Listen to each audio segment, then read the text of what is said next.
Good evening. I'm Interim Chief Susan Manheimer here at the Oakland Police Department, standing in our Patrol Administration Bureau lobby. You may notice a lot of energy and activity around us. We are in the middle of a continual operation period, in the midst of demonstrations and protests, and working with our community to ensure the safety and security of all who would come to demonstrate their freedom of expression. I know there have been a lot of questions and concerns over the last few days. I would like to start out by saying that we are very proud of our community and the many positive and peaceful demonstrations that we have seen, like the one on Monday that was led by youth from Oakland Technical School to the Frank Rugawa Plaza. 15,000 community leaders, community members, students, and others coming together to demonstrate and to voice their concerns. Today, another one where we saw Steph Curry, our very own Golden State Warriors, and others leading a march, lending their name to a peaceful demonstration around Lake Merritt. And there have been many others. Those have not made the news as much, but we stand with that community and our community. We are as disturbed and troubled, maybe as much so, with the incidents in Minneapolis, as it tarnishes all badges. And we understand that with the past history of transgressions, particularly in places of color and rich diversity like the city of Oakland, there are those tensions and pressures. And so we want this community to know we stand with them, that we will redouble our efforts to rebuild our trust and partner with our community.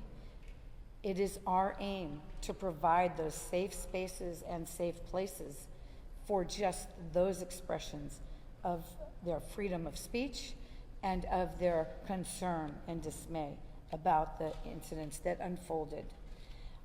We understand that frustration, the tension, the anger. We are here to stand with and facilitate.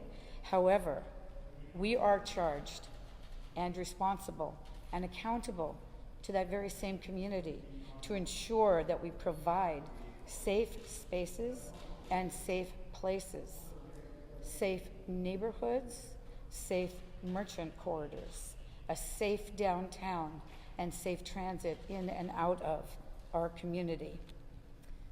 What we've seen and experienced over these past 5 days is unprecedented. I stand with leaders of law enforcement throughout the country to say that in our many years, 35 in my case, I cannot remember a time with as many flashpoints, and particularly the devastation and destruction and property damage and violence and looting that we have seen here in our own community. And in reflecting on that, it occurs to me that I think it's important that we share just a little bit of what we've seen in the community before I wrap up to discuss the issues of how we conduct crowd control and how we are moving forward with strategies. I am going to introduce our Deputy Chief, Ron Armstrong, BFO2 Commander, who is out in these incidents, very close with and commanding of our community. Sir.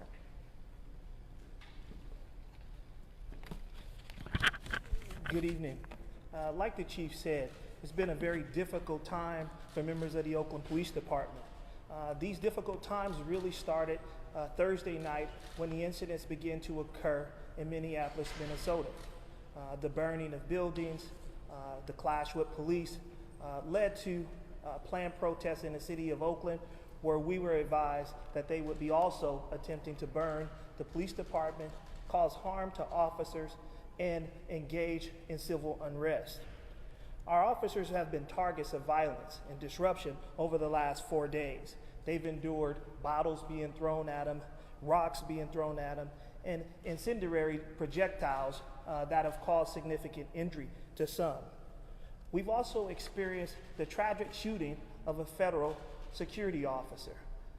That is a tragic thing, and we pray for their family. This has been difficult for the Oakland Police Department, as we've also experienced shootings at our own building.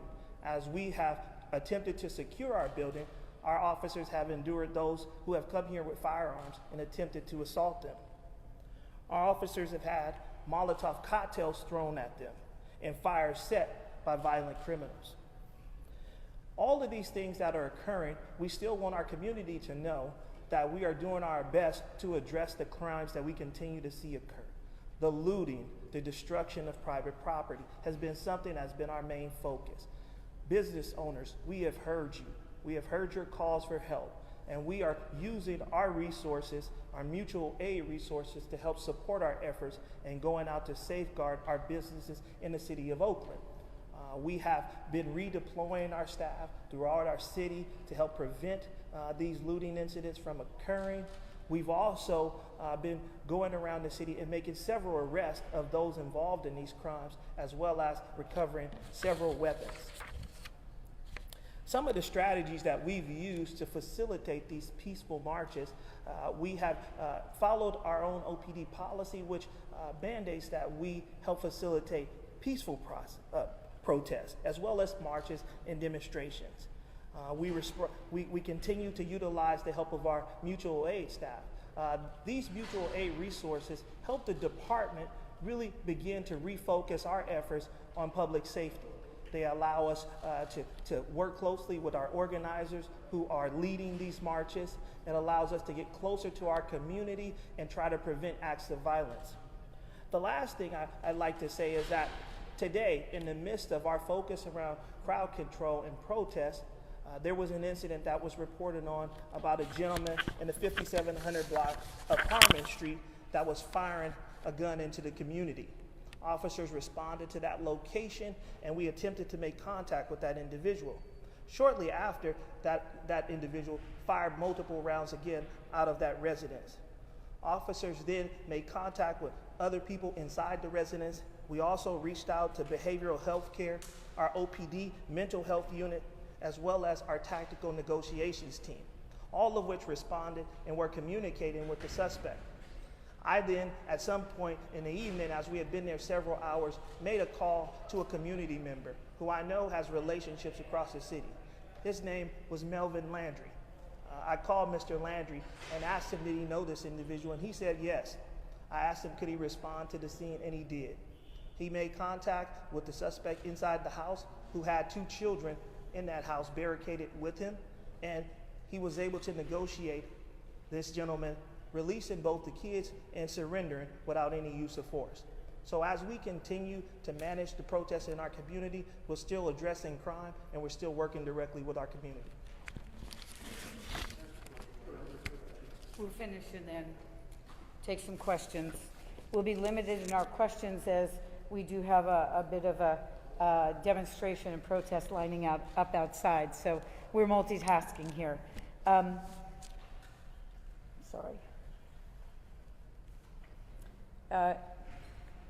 There's really 3 components to these demonstrations and protests. The first are the ones we talked about. They're peaceful marches. Folks that are hurt, that are dismayed, and want to express themselves. We stand with them. We understand that. We find the need and importance in it. We validate it, and we facilitate it. The second component is some of the looting that we have seen in the corridors in our very neighborhoods that are struggling through the COVID pandemic. Small businesses, medium-sized businesses, larger businesses that felt that they would come and invest in our community. Oakland, where the economic engine struggles a lot. And they came, they invested, they're struggling with COVID, and now they have you seen downtown? They have been looted, entire corridors and areas of Chinatown, of downtown, of the Fruitvale district, of International Boulevard. We have merchants who are staying up all night in their businesses that have been vandalized and looted to try and protect them. Our mutual aid and response swiftly to the incidents in the downtown area allow us to get back out into these neighborhoods and provide a sense of visibility calm, and security. I want to talk a little bit about some of the crowd control measures that we use for the third element, that element that are violent disruptors, professional agitators, those who would cause harm and destruction to the very causes that people are trying to espouse. And they would take and co-opt that. They would come and they would bring destruction and violence, looting, vandalism, disorder to our very communities, and even cause us to use crowd control measures in the very demonstrations that have well-meaning intent behind them. So one of the tools we use is to control the crowds that are intent upon violence and destruction. And I want to talk about how we deploy some of these methods, because there are two that have come up recently that we don't see very often in Oakland. In fact, I am not sure that Oakland has used a curfew for many, many years, maybe 100 years. And I can tell you that we don't use that lightly. It is not our intent to use it on individuals traveling to and from their community, their home, their business. It is specifically a tool for those violent disruptors who would seek to destroy parts of Oakland and cause fear amongst our community.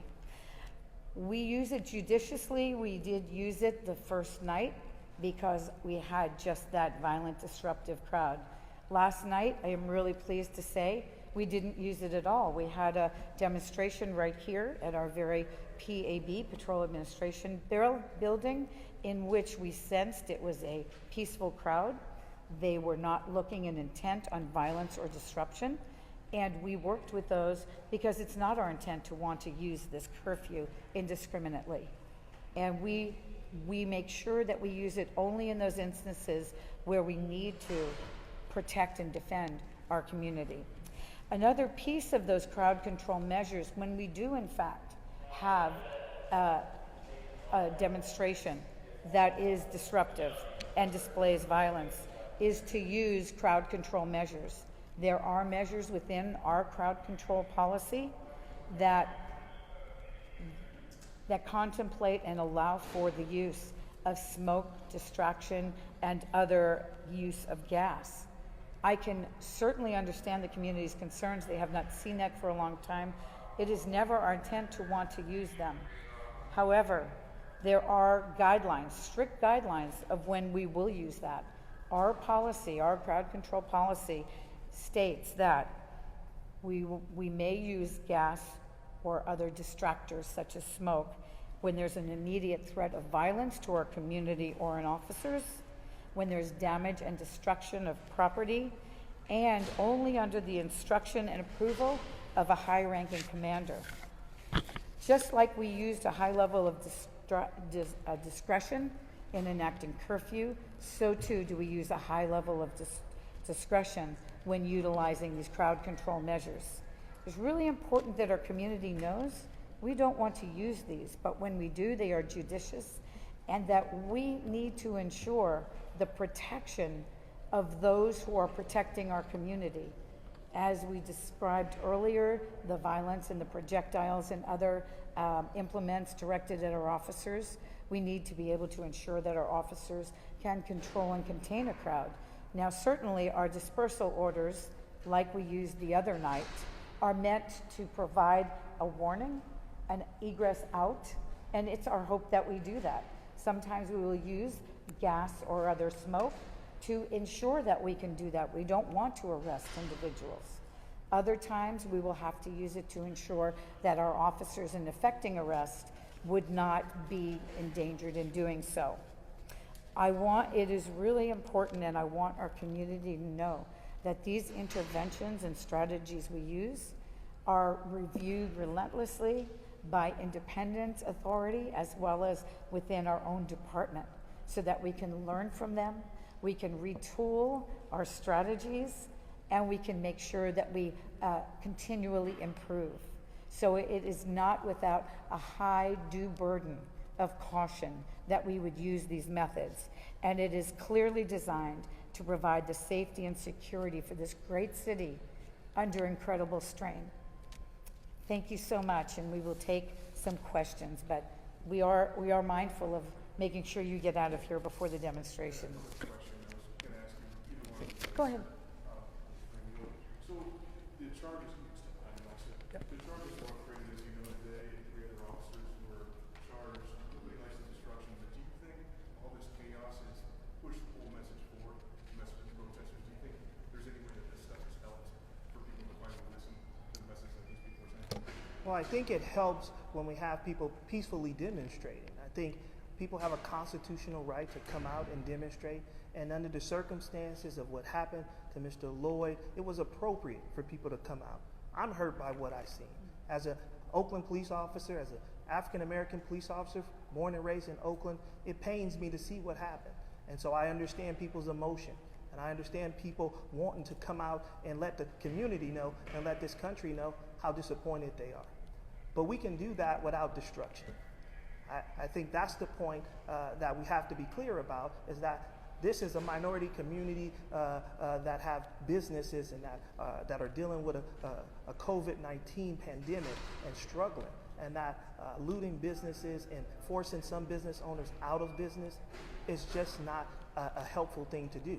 But I do say to those that want to make sure that we as law enforcement hear your voice, you should come out. You should march peacefully, like the peaceful marches that we've seen, like on Monday. I applaud young people, 15,000 of which that came out and walked together, and it was peaceful. And so I do think it's an important moment in our country for all law enforcement to examine its practices. And I think bringing attention to it like this incident has, unfortunately, I think is going to require introspection by all of us. You say peaceful is getting the job done? I mean, we've seen this over and over again, and it seems like finally they're listening. Is peaceful the answer? I think peaceful is the answer. I think causing more violence and destruction isn't helpful to anybody. I think it just divides a community. It is not the police against the community. It is one community that needs to come up with solutions that make all of us safe. And so everybody deserves to be treated with dignity and respect. And we all need to sit down and have conversations so it doesn't amount to what we're seeing right now in our community.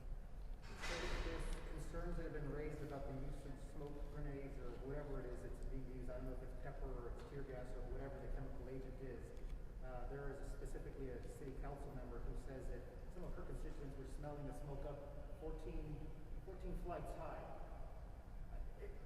First off, answer that concern. And then secondly, are other agencies that are coming in as part of mutual aid bound by the same policies as you guys? So if they're here so that you can be freed up and go into the streets, are they still following your policy? So the first question you had was about the concern about the smoke and the OC tear gas, the tear gas. And I will say that we have deployed it only on several occasions over these past 5 days, very judiciously. We assess whether the first round will work, and generally that's smoke. We have seen more fires set to our downtown and our neighborhoods that folks should be worried about the smoke as well. So these are merely methods when we deal with those who are violent and who are harming officers and going out to loot our communities. So it is judicious. We are aware of the impacts of it.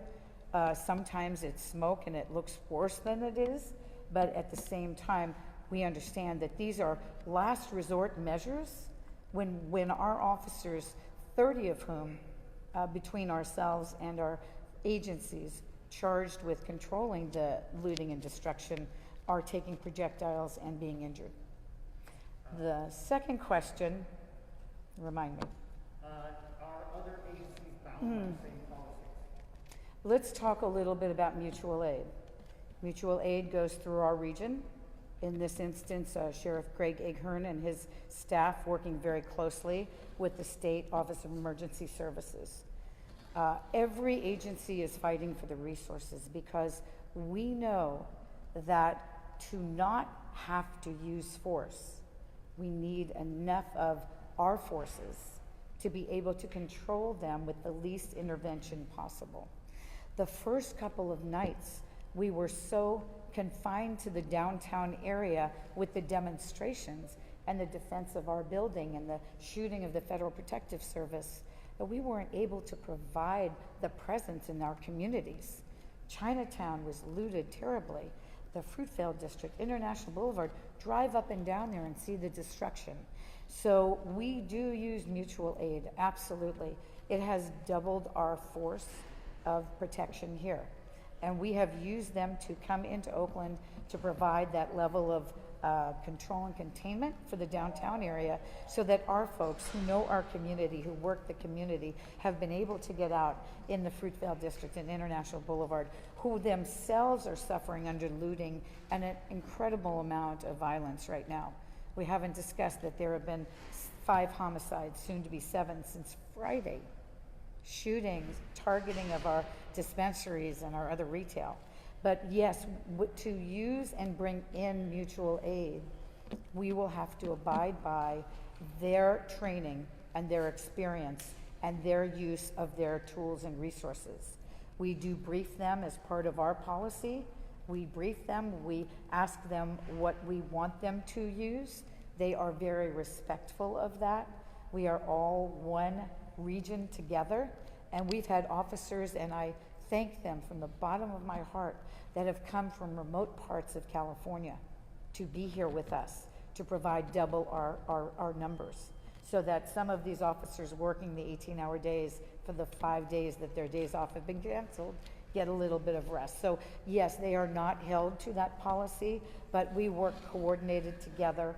Everyone is very aware that the city of Oakland is very singular in its level of oversight, its accountability, and its strict policies and adherence to federal NSA standards and other use of force policies that are different than other agencies. And I believe they respect those, but we cannot require them to hold to those standards, but we are judicious in the use of them. You said you implemented the curfew to deter these violent disruptors, but what would you say to the protesters that feel like this curfew is in place to suppress their voices? Well, I think they need to only look at our actions.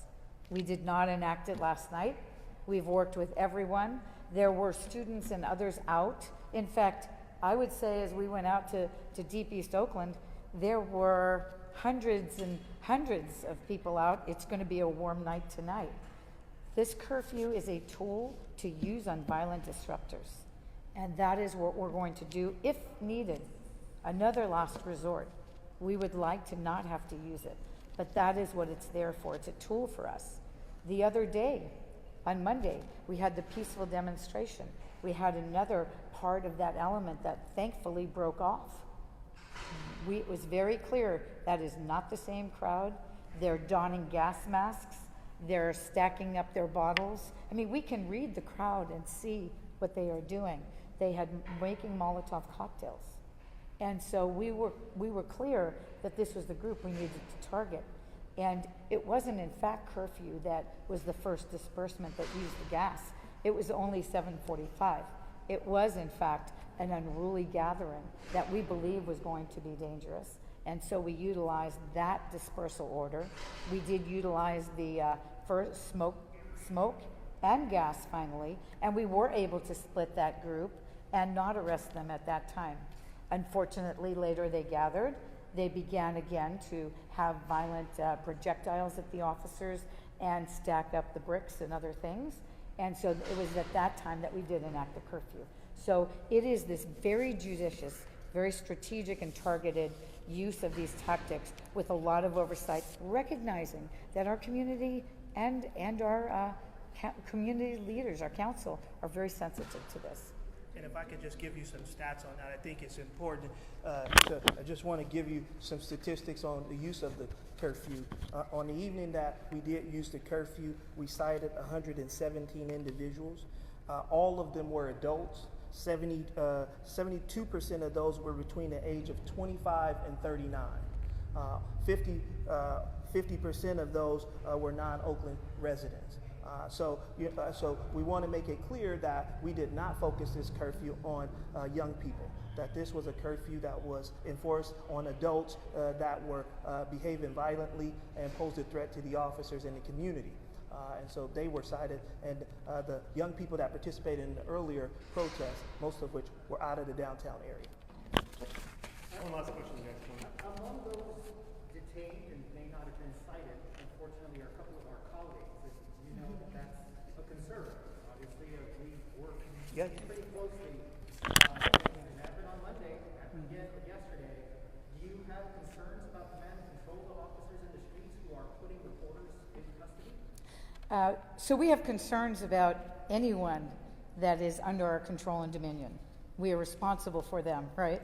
And we want to ensure we use the least use of force. We have been giving warnings and admonitions to all of ours, as well as the mutual aid responding, particularly about reporters, but also about those from the Public Defender's Office, from the Monitoring and the Legal Defense Fund and National Lawyers Guild, who all monitor. We are well aware that there is a lot of oversight. We welcome that.